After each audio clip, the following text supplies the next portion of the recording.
Røverne befinder sig ude for byporten, hvor de kan holde øje med alt, hvad der sker inde i byen. Hvor er det altså kedeligt, at vi aldrig kører med til sådan noget hyggeligt noget. Jeg er sikker på, at de får noget dejligt noget at spise. Ja, løven ville også gerne være med, men vi skal hjem nu, for løven skal have mad. Hvor er den flus, jeg lagde på bordet i går? Hvor er løvens boste? Jeg er sikker på, at jeg lagde den på køkkenbordet. Hvorfor er jeg også altid så rodet? Vi kan aldrig finde nogen ting. Hvor er nu min sok? Hvor er nu min sok? Hvor er spilledåsen, som kan spille malle på?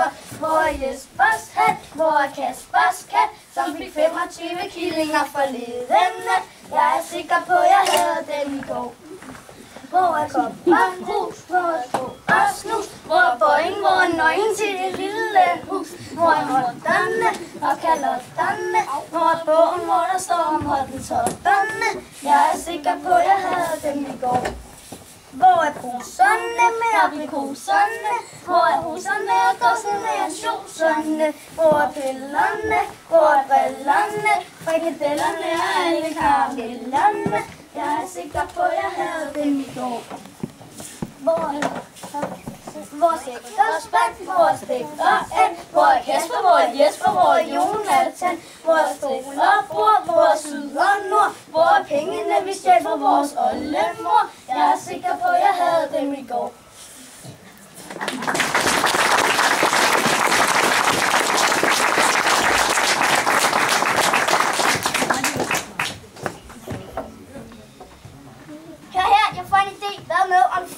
Til at rydde op for os. Jamen, hvem skulle det da være? Der er da ikke nogen, der gider at være hos os. Vi kunne da røve i. Hvad med om vi røvede damemenneske? Hvem skulle det da være? Vi kunne da røve tante Sofie.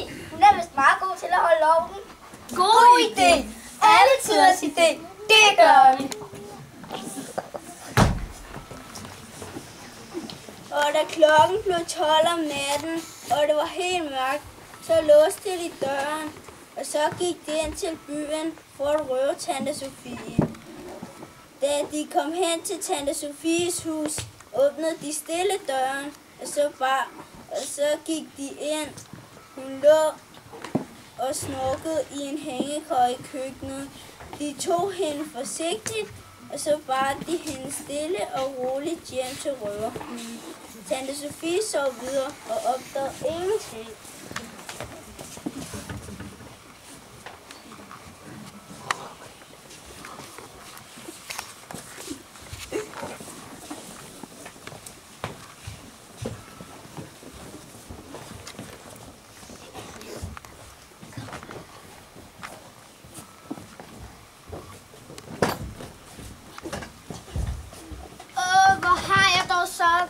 Det føles som om jeg ligger og vugger den lange nat. Nå, men nu må jeg op og forføre noget. Hov, men hvad nu det? Hvor jeg henne? Sikke en slagmark. Det ligner nærmest en røverhule. Og fyre, hvilket roderi. Har jeg så ægget og beskidt som i en svinesti. Men nu skal Jesper hænge i og gøre pænt i stand. Og siden kan han komme ud og hjælpe Jonathan. Nej. Jo, og Kasper hugger brænde fyre op og koger vand, for der skal bruges vaskevand i balje og i spand. Når Jonathan er sort som kul og Jesper blå som blæk, så er det klart, at der skal vaskes af og vaskes væk. Nej, jo. En skal have vasket ørerne, og en har vasket tæer. En skal have vasket hals og hår og fingrene især. Og stærk sæbe ikke til, så tager Sofie fat. Med skuepulver, sandpapir, benzin og syrevand. Nej, jo. Så åbner vi Sofies eget hjemmevaskeri. Nu skal det være slut med jeres slemme daskeri. Nu vil jeg ikke finde mig i jeres dumme nej. For alle gør som jeg har sagt, for nu bestemmer jeg. Nej, jo.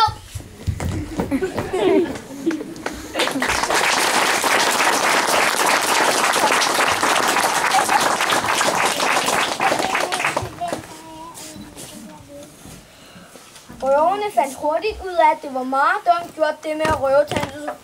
De spekulerede på, hvordan de skulle komme af med hende igen. Hvad har vi dog gjort? Ja, hun er jo en plage. Vi får ikke lov til noget og må ikke rode nogen steder. Men har jo rent nu i Rent! Har jo ligesom på et hospital. Vi må gøre noget.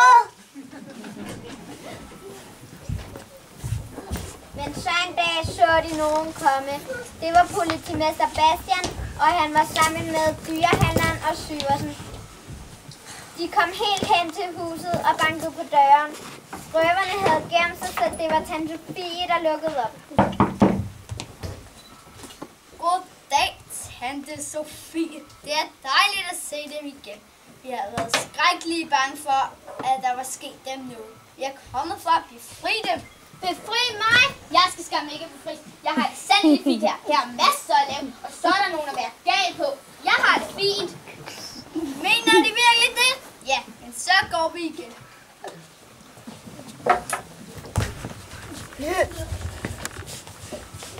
Og nu kunne røverne se, at det ville blive svært at komme af med tante Sofie. De snakkede videre, og så var det pludselig, at Kasper fik en idé. Hør her, jeg får en idé. Hvad med, om vi røvede hende tilbage igen? God idé.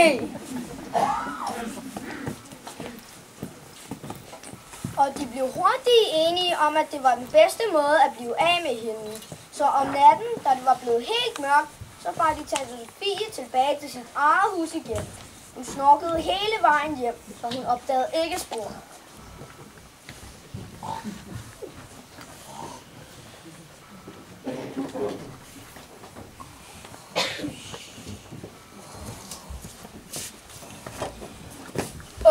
Nu har vi altså ikke noget mad igen, nu er Sofie væk. Så bliver der ikke købt ind. Jamen, vi har jo heller ikke penge, så der er ikke råd til mad alligevel. Så må vi tage ud og røve. Hvor? Hos købmand Berg og hos slagteren. Ja, og hos bageren.